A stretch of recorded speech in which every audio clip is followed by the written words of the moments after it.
ਸਤਿ ਸ਼੍ਰੀ ਅਕਾਲ ਜੀ, ਮੈਂ ਤੁਹਾਡੀ ਹੋਸਟ ਰੀਤ ਕੌਰ ਨਿਊਜ਼ ਟੀਵੀ 84 ਦੇ ਨਾਲ ਵੀਅਰਸ। ਅੱਜ 10 ਜੂਨ ਦਾ ਦਿਨ ਹੈ। ਪਿਛਲਾ ਸਾਰਾ ਹਫਤਾ ਦੁਨੀਆ ਭਰ ਵਿੱਚ ਜਿੱਥੇ ਸਿੱਖ ਕੌਮ ਨੇ ਜੂਨ 84 ਦੇ ਘੱਲੂਘਾਰੇ ਨੂੰ ਅਲੱਗ-ਅਲੱਗ ਤਰੀਕਿਆਂ ਨਾਲ ਜ਼ਾਹਰ ਕੀਤਾ, ਉੱਥੇ ਇਸ ਵਾਰ ਮੀਡੀਆ ਨੇ ਵੀ ਇਸ ਘੱਲੂਘਾਰੇ ਨਾਲ ਸੰਬੰਧਿਤ ਅਲੱਗ-ਅਲੱਗ ਪਹਿਲੂਆਂ ਨੂੰ ਵੀ ਬੜੇ ਵੇਰਵੇ ਨਾਲ ਦਰਸਾਇਆ ਹੈ। ਸਿੱਖ ਕੌਮ ਵੱਲੋਂ ਥਾਂ-ਥਾਂ ਰੋਸ ਵਿਖਾਵੇ ਹੋਏ, कैंडललाइट विजुअल्स होए, सैमीनार्स कॉन्फ्रेंसिस तो इलावा भारी शहीदी दीवान भी सजाए गए। कल लंडन विच होए एक रोस विखावे विच 70,000 तो ज़्यादा सिख संगतां ने शमूलियत की। अज असीं एक विशेष गलबात टोरंटो के मीडिया परसनैलिटी सरदार हरप्रीत सिंह जी नाल करन जा रहे हैं, जिन्हां नाल असीं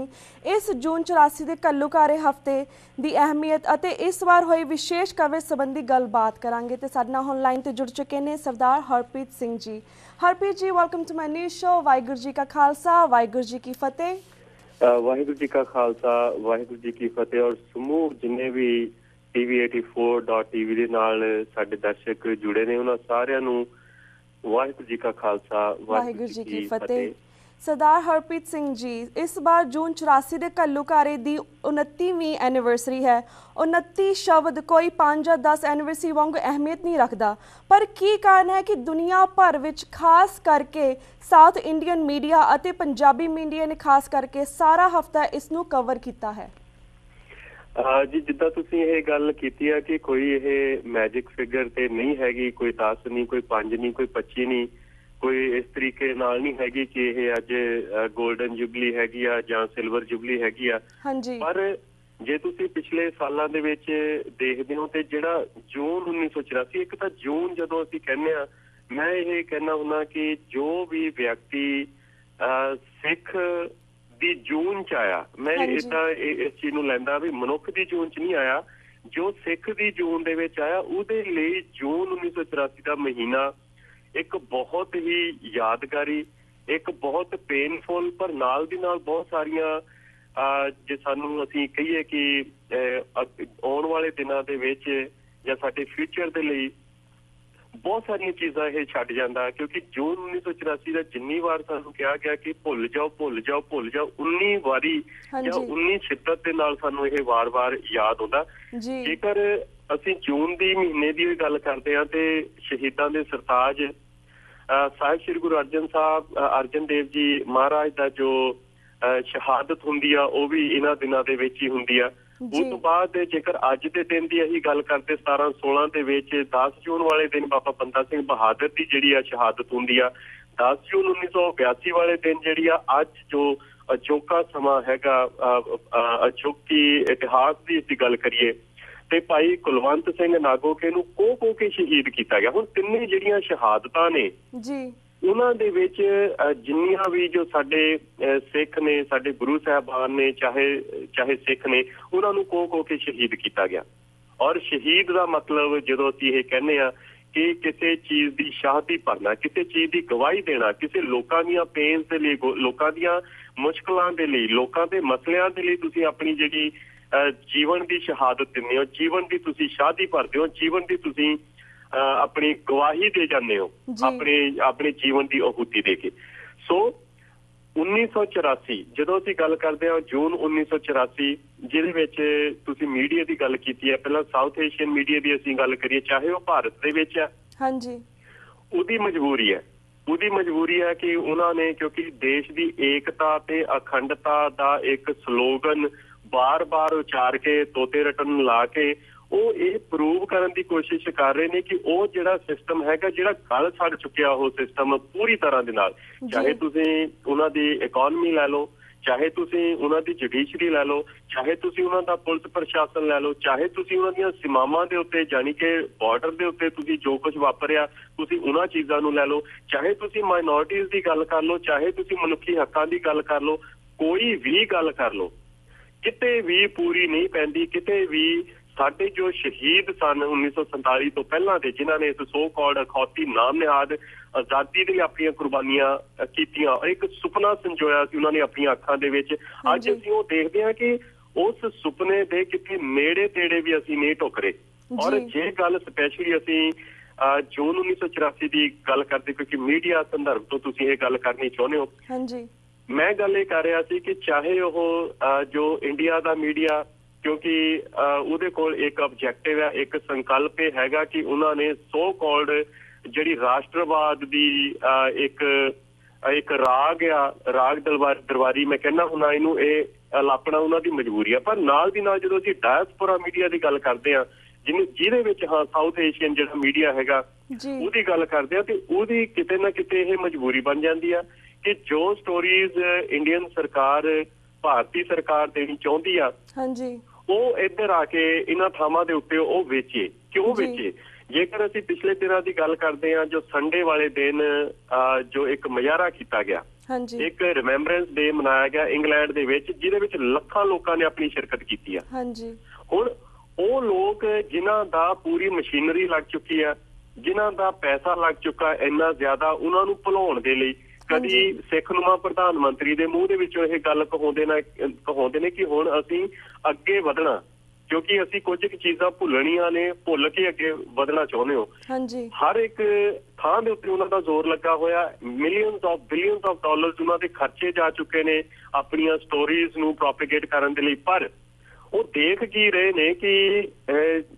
ਜੋ ਡਾਇਸਪੋਰਾ ਸਿੱਖ ਹੈਗਾ ਉਹ ਅੱਜ ਵੀ ਉਹ ਨਹੀਂ ਭੁੱਲਿਆ, ਜਦ ਕਿ ਪਿਛਲੇ ਕੁਝ ਇੱਕ ਸਮੇਂ ਦੀ ਅਸੀਂ ਜੇਕਰ ਐਗਜ਼ਾਮਪਲ ਕਰਦੇ ਹਾਂ, ਲੈਂਦੇ ਹਾਂ, ਉਦਾਹਰਨ ਲੈਂਦੇ ਹਾਂ, ਤੇ ਜੋ ਇੰਗਲੈਂਡ, ਮੁੱਖ ਤੌਰ ਦੇ ਉੱਤੇ ਇੰਗਲੈਂਡ, ਯੂਰਪ ਦੇ ਵਿੱਚ ਇੰਗਲੈਂਡ, ਜਿੱਥੇ ਕਿ ਜੋ ਜਿਹੜੀਆਂ ਸਾਡੀਆਂ ਸਿੱਖ ਸੰਗਤਾਂ ਨੇ ਉਹ ਬਹੁਤ ਸ਼ਿੱਦਤ ਦੇ ਨਾਲ ਹਰ ਇੱਕ ਪਹਿਲੂ, ਹਰ ਇੱਕ ਜੋ ਚਾਹੇ ਭਾਈ ਰਾਜੋਆਣਾ ਦਾ ਕੇਸ ਸੀ, ਭਾਈ ਦਵਿੰਦਰਪਾਲ ਸਿੰਘ ਭੁੱਲਰ ਦਾ ਕੇਸ ਸੀ, ਜਿਨ੍ਹਾਂ ਨੂੰ ਇਹ ਭੁਲਾਉਣਾ ਚਾਹੁੰਦੇ ਨੇ, ਉਹ ਉਹਨਾਂ ਨੂੰ ਯਾਦ ਰੱਖ ਰਹੇ ਨੇ। ਔਰ ਜੋ ਸਾਡੇ ਮੀਡੀਆ ਦੇ ਵਿੱਚ ਉਹਨਾਂ ਦੀ ਮਜਬੂਰੀ ਬਣ ਚੁੱਕਾ, ਚਾਹੇ ਉਹ ਵੀਜ਼ਿਆਂ ਦੇ ਡਰ ਥੱਲੇ ਹੋਵੇ ਤੇ ਚਾਹੇ ਉਹ ਕੋਈ ਹੋਰ ਉਹਨਾਂ ਦੇ ਜਿਹੜੇ ਵੈਸਟਡ ਇੰਟਰਸਟ ਨੇ ਉਹਨਾਂ ਦੇ ਕਾਰਨ, ਉਹ ਇੱਕ ਇੰਡੀਅਨ ਸਟੋਰੀ ਨੂੰ ਹੂ-ਬ-ਹੂ ਉਸੇ ਤਰੀਕੇ ਦੇ ਨਾਲ ਛਾਪ ਰਹੇ ਨੇ, ਕਹਿ ਰਹੇ ਨੇ, ਜਾਂ ਉਹ ਪ੍ਰਸਾਰਿਤ ਕਰ ਰਹੇ ਨੇ, ਤਾਂ ਕਿ ਇੱਥੋਂ ਦੇ ਡਾਇਸਪੋਰਾ ਨੂੰ ਇਹ ਲੱਗੇ ਕਿ ਹਾਂ ਵਾਕਈ ਜੋ ਭੁੱਲਣ ਦੀ ਸਾਨੂੰ ਗੱਲ ਕਹੀ ਜਾ ਰਹੀ ਨਹੀਂ, ਕਿਤੇ ਨਾ ਕਿਤੇ ਉਹ ਸਾਡੇ ਜੀਵਨ ਦੇ ਵਿੱਚ ਸਾਰਥਕ, ਉਹ ਇਹ ਗੱਲ ਨੂੰ ਯਕੀਨੀ ਬਣਾਉਣਾ ਚਾਹੁੰਦੇ ਨੇ ਕਿ ਸਾਡੀਆਂ ਜੋ ਜ਼ਰੂਰਤਾਂ ਨੇ, ਸਾਡੀਆਂ ਜੋ ਮੁਸ਼ਕਲਾਂ ਨੇ, ਉਹ 1984 ਨਹੀਂ ਹੈਗਾ। ਉਹ ਸਾਡੀਆਂ ਮੁਸ਼ਕਲਾਂ ਸਾਡੇ ਬੱਚੇ ਨੇ, ਜੇ ਡਾਇਸਪੋਰਾ ਦੀ ਗੱਲ ਕਰਦੇ ਨੇ ਤੇ ਸਾਡੇ ਬੱਚੇ ਨੇ। ਸਾਡੀਆਂ ਮੁਸ਼ਕਲਾਂ ਜਿਹੜੀਆਂ ਸਾਡੇ ਇੰਟੀਗ੍ਰੇਸ਼ਨ ਹੈਗੀ ਆ ਇਹਨਾਂ ਸਿਸਟਮ ਦੇ ਵਿੱਚ, ਪਰ ਉਹਨਾਂ ਦੀ ਮੈਂ ਇਹ ਕਹਾਂਗਾ ਕਿ ਬੜੀ ਇੱਕ ਨਮੋਸ਼ੀ ਭਰੀ ਹਾਰ ਆ ਕਿ ਉਹ ਸਾਨੂੰ ਅਜੇ ਤੱਕ ਵੀ 1984 ਜਿਹੜਾ ਉਹ ਭੁਲਾ ਨਹੀਂ ਪਾਏ। ਚਾਹੇ ਉੱਧਰਲਾ ਮੀਡੀਆ, ਚਾਹੇ ਇੱਧਰਲਾ ਮੀਡੀਆ, ਜਿੰਨੀ ਕੋਸ਼ਿਸ਼ ਉਹ ਕਰ ਰਿਹਾ ਮੀਡੀਆ, ਉਨੀ ਕੋਸ਼ਿਸ਼ ਜਿਹੜੀ ਆ ਜੋ ਡਾਇਸਪੋਰਾ ਹੈਗਾ, ਜਿਹੜੇ ਪਰਦੇਸੀ ਭਾਈਚਾਰੇ ਨਾਲ ਸੰਬੰਧਿਤ ਸਾਡੇ ਸਿੱਖ ਨੇ, ਉਹਨਾਂ ਨੂੰ ਉਨਾ ਹੀ ਆਸਾਨ ਹੋ ਰਿਹਾ ਉਹ ਚੀਜ਼ਾਂ ਯਾਦ ਰੱਖਣ ਦੇ ਵਿੱਚ, ਚਾਹੇ ਉਹ ਗੀਤਾਂ ਦੇ ਰੂਪ ਦੇ ਵਿੱਚ ਹੋਣ, ਚਾਹੇ ਜਿਵੇਂ ਅਮਰੀਕਾ ਦੇ ਵਿੱਚ ਸ਼ਿਕਾਗੋ ਹਾਈਵੇ 75 ਦੇ ਉੱਤੇ ਇੱਕ ਬਹੁਤ ਵੱਡਾ 2 ਕੱਦ ਆਕਾਰ ਦਾ ਇੱਕ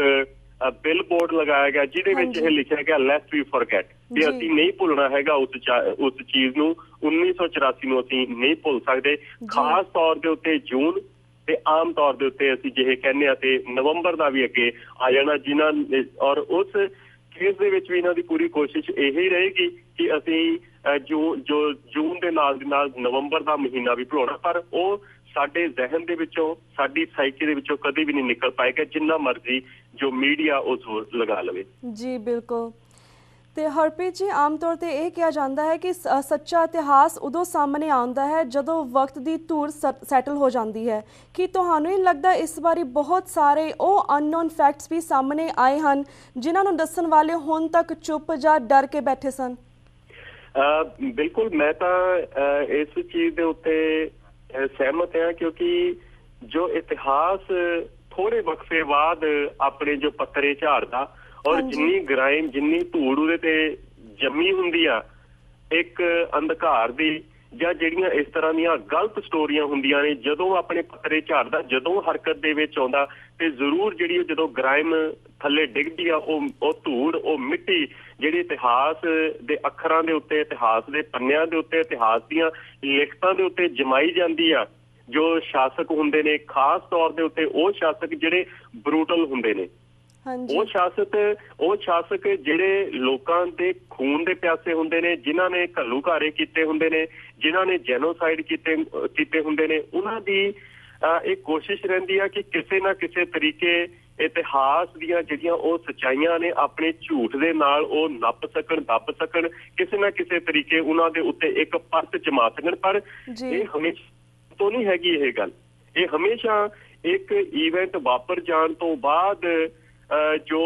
ਬਹੁਤ ਸਾਰੀਆਂ ਇਤਿਹਾਸ ਦੀਆਂ ਸੱਚਾਈਆਂ ਨੇ ਉਹ ਬਾਹਰ ਆਉਂਦੀਆਂ ਨੇ, ਜਿਹੜੀਆਂ ਉਹਨਾਂ ਸ਼ਾਸਕਾਂ ਨੂੰ ਸ਼ਰਮਸਾਰ ਕਰਦੀਆਂ ਨੇ, ਭਾਵੇਂ ਉਸ ਟਾਈਮ ਦੇ ਉੱਤੇ ਜਿਉਂਦੇ ਹੁੰਦੇ ਨੇ, ਭਾਵੇਂ ਉਸ ਟਾਈਮ ਦੇ ਉੱਤੇ ਜਿਉਂਦੇ ਨਹੀਂ ਹੁੰਦੇ। ਹਿਟਲਰ ਦੇ ਜ਼ਮਾਨੇ ਦੇ ਵਿੱਚ ਹਿਟਲਰ ਦੀ ਜੋ ਬਰੂਟੈਲਿਟੀ ਸੀਗੀਆਂ ਉਹ ਸਾਹਮਣੇ ਨਹੀਂ ਸਨ ਆਈਆਂ, ਉਹ ਉਹਦੇ ਤੋਂ ਬਾਅਦ ਚੋਂ ਸਾਹਮਣੇ ਆਈਆਂ ਸਨ, ਜਦੋਂ ਇਤਿਹਾਸ ਨੇ ਆਪਣੇ ਪੱਤਰੇ ਝਾੜੇ, ਜਦੋਂ ਥੋੜੀ ਜਿਹੀ ਜੋ ਸੈਟਲ ਹੋਈ ਉਹਦੀ ਜਿਹੜੀ ਗ੍ਰਾਈਮ ਉਦੋਂ ਸੈਟਲ ਹੋਈ। ਇਸੇ ਤਰੀਕੇ ਨਾਲ ਜੋ ਸਾਊਥ ਅਫਰੀਕਾ ਦੇ ਵਿੱਚ ਇੱਕ ਬਹੁਤ ਕਿਊਰੀਓ ਨਾਂ ਦਾ ਇੱਕ ਸ਼ਾਸਕ ਜਾਣਿਆ ਜਾਂਦਾ ਸੀ, ਜਿਹਦੇ ਤੇ ਕਿਹਾ ਜਾਂਦਾ ਸੀ ਕਿਊਰੀਓ ਇਜ਼ ਲਾਅ,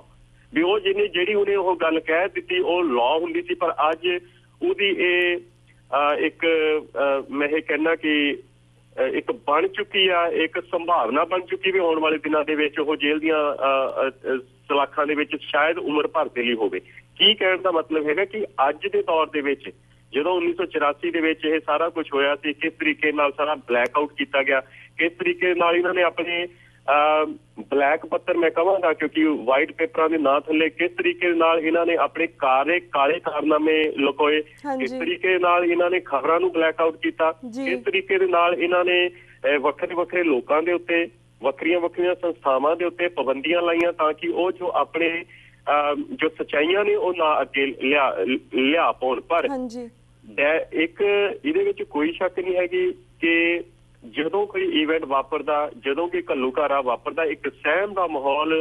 ਆਲੇ ਦੁਆਲੇ ਦੇ ਵਿੱਚ, ਫਿਜ਼ਾ ਦੇ ਵਿੱਚ ਜ਼ਰੂਰ ਹੁੰਦਾ, ਲੋਕਾਂ ਦੇ ਜ਼ਿਹਨ ਦੇ ਵਿੱਚ ਜ਼ਰੂਰ ਹੁੰਦਾ, ਜਿਹਦੇ ਕਰਕੇ ਉਹ ਕਈ ਵਾਰ ਅੱਗੇ ਨਹੀਂ ਵੀ ਆਉਂਦੇ। ਪਰ ਕਿਉਂਕਿ ਜੋ ਭਾਰਤ ਸਰਕਾਰ ਦੀ ਇੱਕ ਟੈਂਡੈਂਸੀ ਬਣ ਚੁੱਕੀ ਆ, ਉਹਨਾਂ ਦੀ ਬਿਊਰੋਕ੍ਰੇਸੀ ਦੀ, ਉਹਨਾਂ ਦੇ ਸਿਸਟਮ ਦੀ, ਪ੍ਰਣਾਲੀਆਂ ਦੀ ਇਹ ਇੱਕ ਫਿਤਰਤ ਬਣ ਚੁੱਕੀ ਆ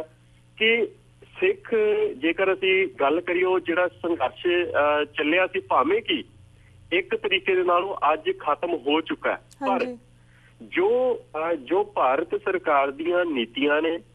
ਉਹੀ ਬੰਦਾ ਖਾਊ ਨੀਤੀਆਂ ਨੇ, ਅੱਜ ਤੱਕ ਵੀ ਉਹ ਖਤਮ ਨਹੀਂ ਹੋਈਆਂ, ਉਹ ਬਾਦਸਤੂਰ ਲਗਾਤਾਰਤਾ ਦੇ ਨਾਲ ਜਾਰੀ ਨੇ। ਪਰ ਹੁਣ ਦੂਸਰੇ ਪਾਸੇ ਕੀ ਹੋ ਰਿਹਾ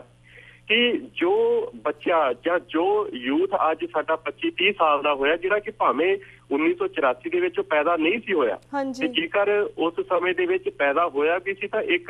ਇੱਕ ਬਚਪਨੇ ਦੀ ਅਵਸਥਾ ਦੇ ਵਿੱਚ ਸੀ। ਉਹ ਅੱਜ ਕੀ ਗੱਲ ਹੋ ਰਹੀ ਹੈ ਕਿ ਉਹ ਬਾਰ-ਬਾਰ ਦੇਖ ਰਿਹਾ ਕਿ ਜੇ ਫਾਂਸੀਆਂ ਲੱਗ ਰਹੀਆਂ ਤੇ ਪਰਟੀਕੂਲਰ ਬੰਦਿਆਂ ਨੂੰ ਲੱਗ ਰਹੀਆਂ, ਉਹਨਾਂ ਬੰਦਿਆਂ ਨੂੰ ਜਿਨ੍ਹਾਂ ਦੇ ਨਾਂ ਪਿੱਛੇ ਜਾਂ ਸਿੰਘ ਲੱਗਾ, ਜਾਂ ਖਾਨ ਲੱਗਾ, ਜਾਂ ਅਬਦੁਲ ਲੱਗਾ, ਪਰ ਕੋਈ ਵੀ ਜੋ ਬਜਰੰਗੀ ਬਾਬੂ, ਉਹਨਾਂ ਨੂੰ ਫਾਂਸੀਆਂ ਨਹੀਂ ਲੱਗ ਰਹੀਆਂ, ਕੋਈ ਜੋ ਕਮਲਨਾਥ ਵਰਗੇ ਲੋਕ ਨੇ ਉਹਨਾਂ ਨੂੰ ਫਾਂਸੀਆਂ ਨਹੀਂ ਲੱਗ ਰਹੀਆਂ, ਮੋਦੀ ਨਾਮਕ ਸ਼ਖਸ ਨੇ ਉਹਨਾਂ ਨੂੰ ਫਾਂਸੀਆਂ ਨਹੀਂ ਲੱਗ ਰਹੀਆਂ, ਮਾਇਆ ਕੋਟਨਾਨੀ ਨੂੰ ਫਾਂਸੀਆਂ ਨਹੀਂ ਲੱਗ ਰਹੀਆਂ। ਹੁਣ ਉਹ ਬਾਰ-ਬਾਰ ਇਹ ਚੀਜ਼ ਨੂੰ, ਸੱਚਾਈ ਨੂੰ ਜਦੋਂ ਦੇਖ ਰਿਹਾ ਤੇ ਉਹਨੂੰ ਉਸ ਸੱਚਾਈ ਦੇ ਜਿਹੜੀ ਉਹ ਸੱਚਾਈ ਨੂੰ ਮਹਿਸੂਸ ਕਰ ਰਿਹਾ, ਔਰ ਅੱਜ ਉਹ ਮਹਿਸੂਸ ਇਹ ਕਰ ਰਿਹਾ ਕਿ ਉਸ ਸੱਚਾਈ ਦੇ ਉੱਤੇ ਬਹੁਤ ਸਾਰੇ ਪਰਦੇ ਪੈ ਚੁੱਕੇ ਨੇ, ਔਰ ਉਹਨਾਂ ਪਰਦਿਆਂ ਨੂੰ, ਕਿਉਂਕਿ ਚਾਹੇ ਉਹ ਸਾਡਾ ਮੀਡੀਆ, ਭਾਵੇਂ ਕਿ ਕੁਛ ਇੱਕ ਮੀਡੀਆ ਇਹਦੇ ਬਾਰੇ ਗੱਲਬਾਤ ਕਰਦਾ, ਪਰ ਉਹ ਲੋਕ ਸਮਝਣ ਨੂੰ ਹੁਣ ਮਜਬੂਰ ਹੋਏ ਨੇ ਕਿ ਵਾਕਈ ਸਾਡੇ ਨਾਲ ਕੁਝ ਚੀਜ਼ਾਂ ਗਲਤ ਹੋਈਆਂ ਨੇ। ਕੁਝ ਨਹੀਂ, ਬਲਕਿ ਮੈਂ ਕਹਾਂਗਾ ਕਿ ਬਹੁਤ ਸਾਰੀਆਂ ਚੀਜ਼ਾਂ ਗਲਤ ਹੋਈਆਂ ਨੇ, ਚਾਹੇ ਉਹ ਸਾਡੇ ਐਜੂਕੇਸ਼ਨ ਲੈਵਲ ਦੇ ਉੱਤੇ ਹੋਵੇ, ਚਾਹੇ ਸਾਡੇ ਆਰਥਿਕ ਪੱਧਰ ਦੇ ਉੱਤੇ ਹੋਵੇ, ਚਾਹੇ ਸਾਡੀਆਂ ਖੇਡਾਂ ਦੇ ਨਾਲ ਹੋਇਆ ਹੋਵੇ, ਚਾਹੇ ਸਾਡੇ ਸੱਭਿਆਚਾਰ ਦੇ ਨਾਲ ਹੋਇਆ ਹੋਵੇ, ਚਾਹੇ ਸਾਡੀ ਬੋਲੀ ਦੇ ਨਾਲ ਹੋਇਆ ਹੋਵੇ, ਚਾਹੇ ਸਾਡੇ ਇਨਸਾਫ ਦੇ ਨਾਲ ਹੋਇਆ ਹੋਵੇ। ਕਿਸੇ ਵੀ ਖੇਤਰ ਦੇ ਵਿੱਚ ਜੋ ਭਾਰਤੀ ਹਕੂਮਤ ਉਹ ਇਹ ਨਹੀਂ ਚਾਹੁੰਦੀ ਕਿ ਸਿੱਖਾਂ ਦੇ ਨਾਲ ਕੋਈ ਵੀ ਜਿੱਦਾਂ ਇੱਕ ਨੰਬਰ ਦੇ ਸ਼ਹਿਰੀਆਂ ਦਾ ਸਲੂਕ ਨਹੀਂ ਹੋਣਾ ਚਾਹੀਦਾ। ਜਦ ਕਿ ਇੱਕ ਪਾਸੇ ਇਹ ਕਿਹਾ ਜਾਂਦਾ ਕਿ ਉਹ ਜੋ ਮੂਵਮੈਂਟ ਆ ਅੱਜ ਖਤਮ ਹੋ ਚੁੱਕੀ ਹੈ, ਪਰ ਲੋਕਾਂ ਦੇ ਦਿਲਾਂ ਦੇ ਵਿੱਚ ਅੱਜ ਵੀ ਉਸ ਸੱਚ ਨੂੰ ਜਾਣਨ ਦੀ ਇੱਕ ਇੱਛਾ, ਜੋ ਪ੍ਰਬਲ ਇੱਛਾ, ਉਹੀ ਇੱਕ ਕਾਰਨ ਹੈ ਕਿ ਅੱਜ ਜਦੋਂ ਇਹ ਲੱਗ ਰਿਹਾ ਕਿ ਉਹ ਜਿਹੜੀ ਸਹਿਮ ਦੀ ਧੂੜ ਥੋੜੀ ਜਿਹੀ ਸੈਟਲ ਹੋ ਰਹੀ ਆ, ਤੇ ਉਹ ਇਤਿਹਾਸ ਦੀ ਇੱਕ ਨਵੀਂ ਨਕੋਰ ਲਸ਼ਕੋਰ ਜਿਹੜੀ ਹੈਗੀ ਆ, ਇਤਿਹਾਸ ਦੇ ਪੰਨਿਆਂ ਦੇ ਪਿਛਲੇ ਪਾਸੇ ਦੀ ਅੱਗੇ ਆ ਰਹੀ ਆ, ਜਿਹੜੀ ਕਿ ਸਾਡਾ ਫਿਊਚਰ ਜਿਹੜਾ ਉਹ ਰਚਨਾਏਗੀ। ਹਾਂਜੀ, ਤੇ ਹਰਪ੍ਰੀਤ ਜੀ, ਇੱਥੇ ਸਾਡਾ ਵਕਤ ਹੋ ਗਿਆ ਇੱਕ ਛੋਟੇ ਜਿਹੇ ਬ੍ਰੇਕ ਦਾ। ਤੁਸੀਂ ਸਾਡੇ ਨਾਲ ਲਾਈਨ ਤੇ ਇਸੇ ਤਰ੍ਹਾਂ ਬਣੇ ਰਹੋ। ਬ੍ਰੇਕ ਤੋਂ ਬਾਅਦ ਵੀ ਅਸੀਂ ਤੁਹਾਨੂੰ ਸਵਾਲਾਂ ਦਾ ਸਿਲਸਿਲਾ ਇਸੇ ਤਰ੍ਹਾਂ ਜਾਰੀ ਕਰਾਂਗੇ। ਜੀ Viewers, keep watching News TV 84 ਦੇ ਨਾਲ ਵਕਤ ਹੋ ਗਿਆ ਇੱਕ ਛੋਟੇ ਜਿਹੇ ਬ੍ਰੇਕ ਦਾ। We'll be right back after a short break.